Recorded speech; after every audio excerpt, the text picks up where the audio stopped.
But wow, beautiful. It's so pretty here. The drive today was just amazing.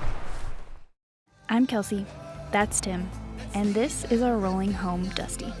We hit the road full-time a few years ago to follow our dreams of driving around the world, and we headed south. We did it! COVID brought us back to the States, but there is plenty of adventure to be had here while we wait out the pandemic. So come along and enjoy this crazy ride we call life.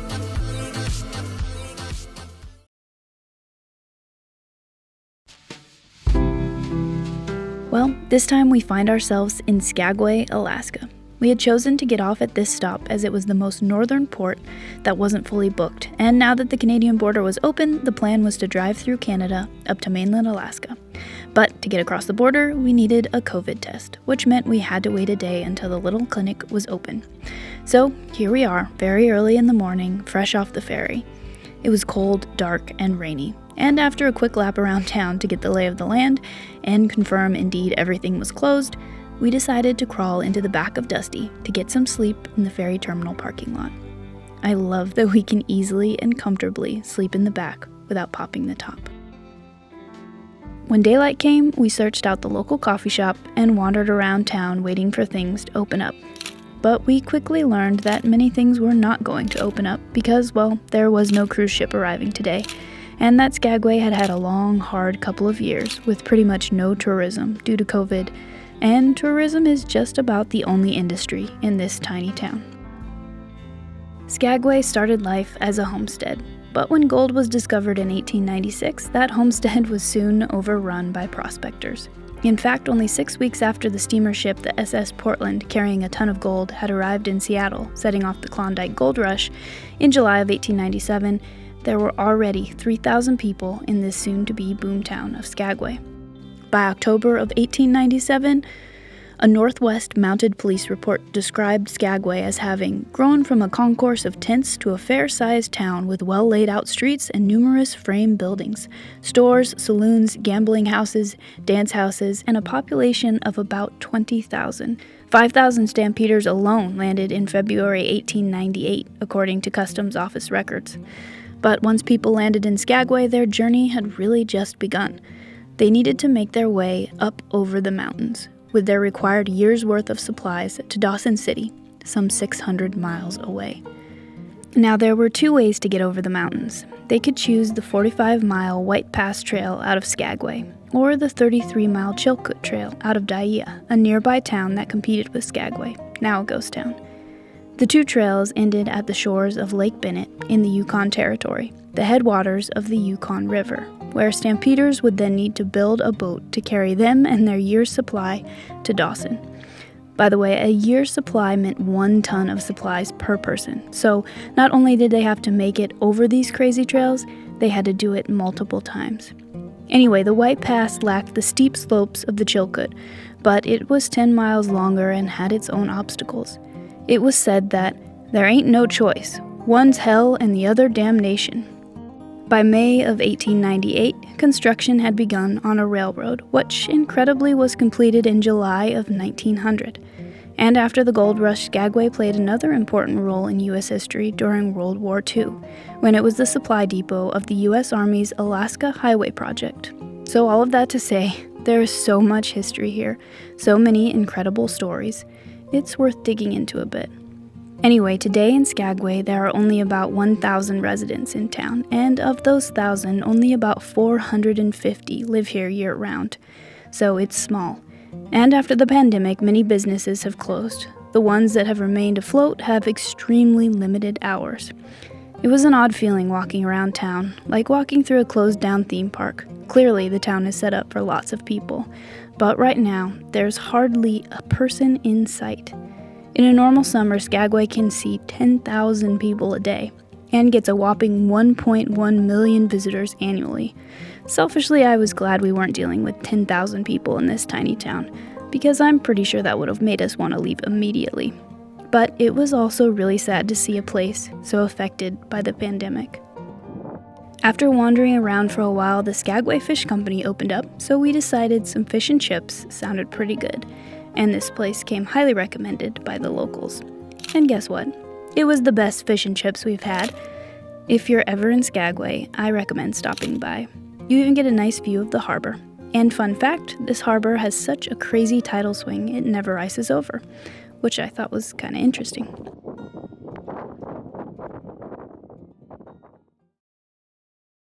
Well, with our bellies full, we decided to head for a camp. Some locals had recommended a place outside of town near the ghost town of Daia. So that's where we headed.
This is our beautiful camp spot for tonight. It's a river running down that is chock full of salmon, literally mind-blowingly full of salmon. And I've never been any place that feels quite this wild. And this is the first night that we're spending on land in Alaska. I can only imagine what is in store. Just the sounds. It's pretty crazy. I can't believe we're here.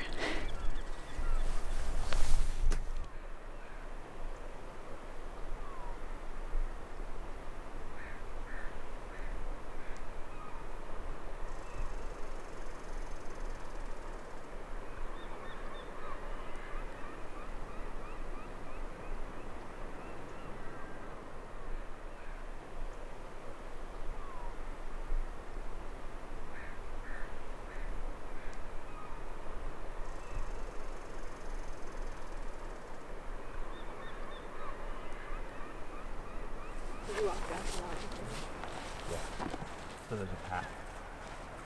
I walked this down right there. Yeah. And then the path goes sort of along that, but you can see, like you were saying, the brush all pushed down. That's the animals walking along eating fish. It's fascinating.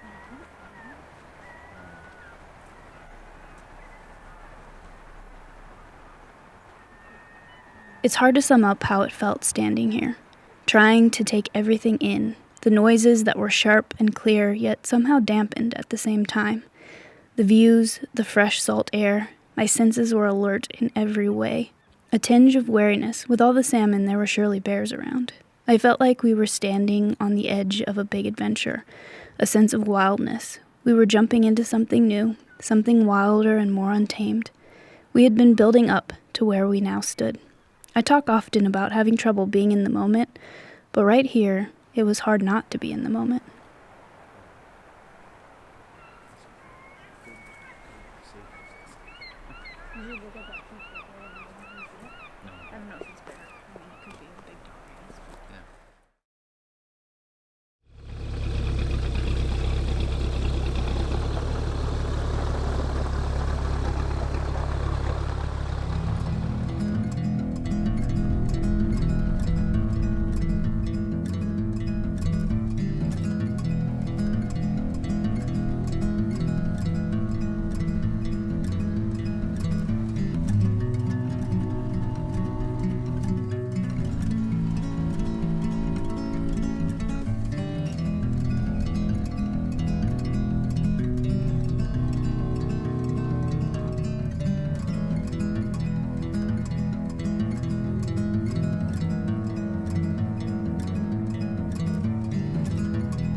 Okay, we got coffee this morning, and we are now currently waiting for our COVID tests, and hopefully soon we can go across the border. Yeah. And make it across the border. First time we've actually had to do a COVID test. Yeah, I'm not looking forward to it. No. But we're just waiting. We stay in the vehicle, I guess, and we'll see what happens. Yep. See how it goes, and hopefully we're in Canada later today. Yeah, we made this appointment, I don't know, like a month ago? Yeah, at least a month ago. So we've had the appointment for a while, and hopefully all goes well. I'll let you know. Mm-hmm.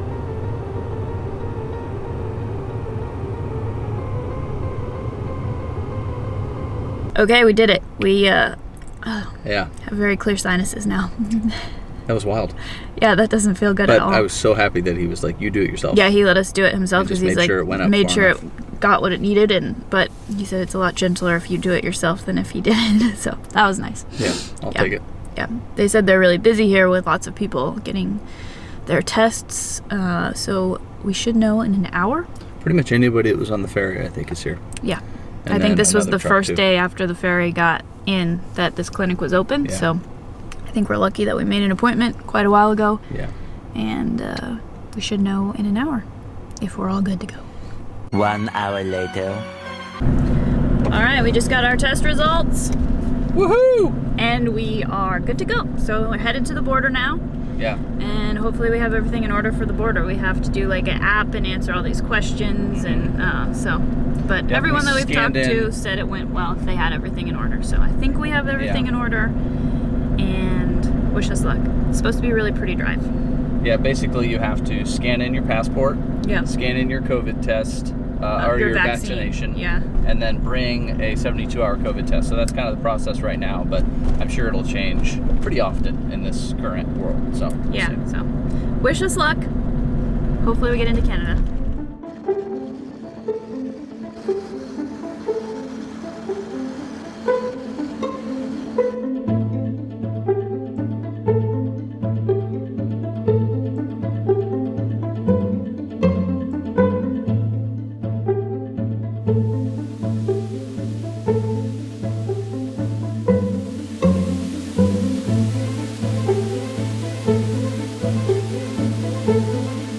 That's so cool.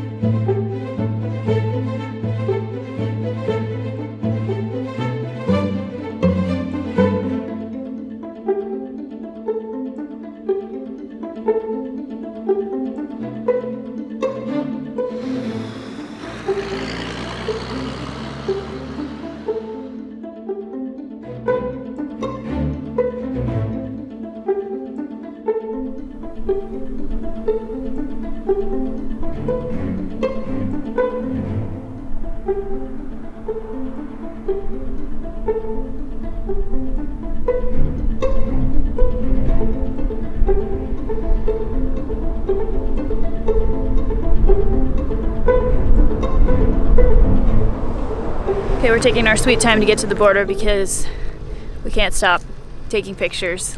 Look how beautiful it is, and it's a relatively clear day. Skagway, you could even see some blue sky. So I think it's a pretty nice, clear, beautiful day. What do you think, Timothy? It's awesome. Already it looks different than anything we've ever seen, really. But it's very reminiscent of, we're trying to figure out, I think, the mountains of Kind of a mixture of some things. Like it reminds me Ecuador, of or southern. Torres del Paine a little bit. Yeah. Like the sharp Yeah. rocks over there. It's pretty cool. Yeah, but Can't also stop. different too. Like it's definitely different than anything we've ever seen, but reminds you of South America. Really Certain cool. spots. Looking at a glacier right now. Crazy.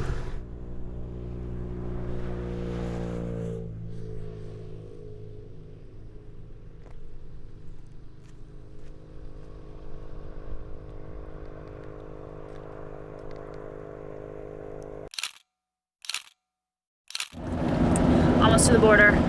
No matter how many border crossings I've done, I always get a little nervous as we get to the border. And this one's a relatively easy, nothing's gonna happen kind of a border, but I still always find butterflies in my tummy. I'm always worried I forgot something. Yeah. Like I didn't fill out something, I don't have the right document, and we know all the documents we need to have. And I don't Yeah. think we've really gotten it wrong more than like 2 or 3 times. No, and But- usually if you get it wrong, it's just takes you a little bit longer to get it in order. But yeah, especially with the COVID stuff, it makes me like, I don't know, there's more stuff you need to do. So, almost to the border.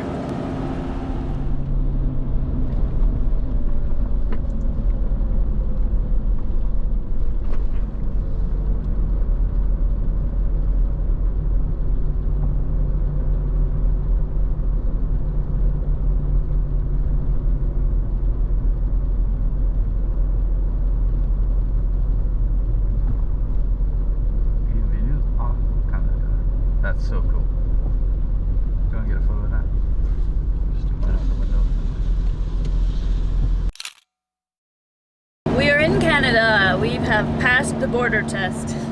No, it wasn't. The guy was nice, so Yeah. we did everything that we needed to do, and pretty easy border crossing. But man, what a beautiful, beautiful drive. It's crazy.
This is camp for the night.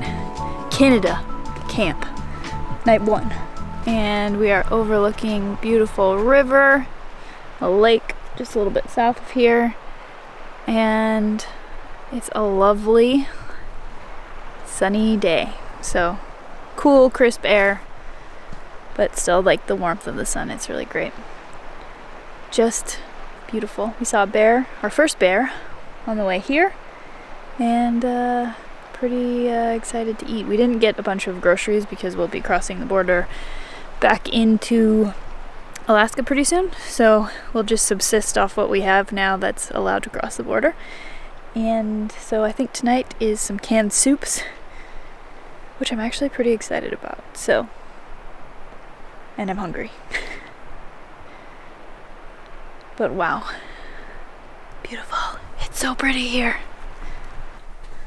How do you feel about it, Tim? I feel like this is a pretty awesome spot.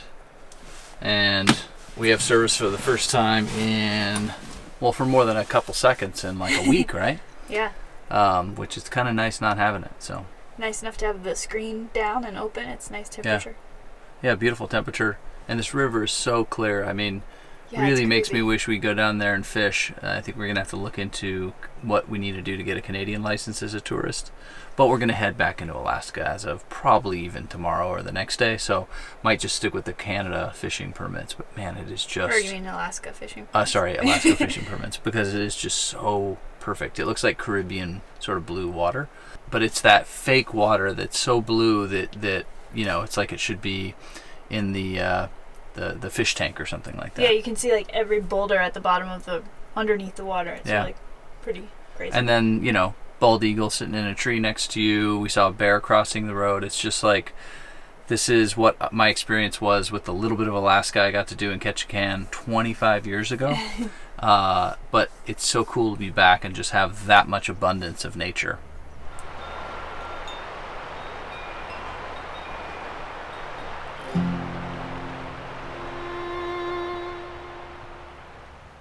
Oh, I don't mind what you want to do. You can live it up if you really want to. Take your time, let your body go. Find yourself the answer if you really wanna know. Oh, I don't mind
We sat here talking about the day, of all the things we had seen. It seemed like several days' sights had been squeezed into one.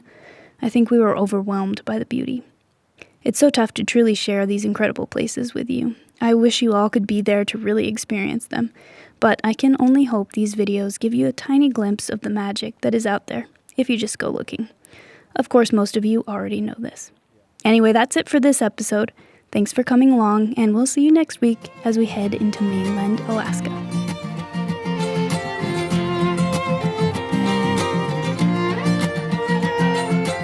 Tim's gonna have some chicken noodle. I'm gonna have some lentil, along with Kirkland Premium Small Batch Bourbon.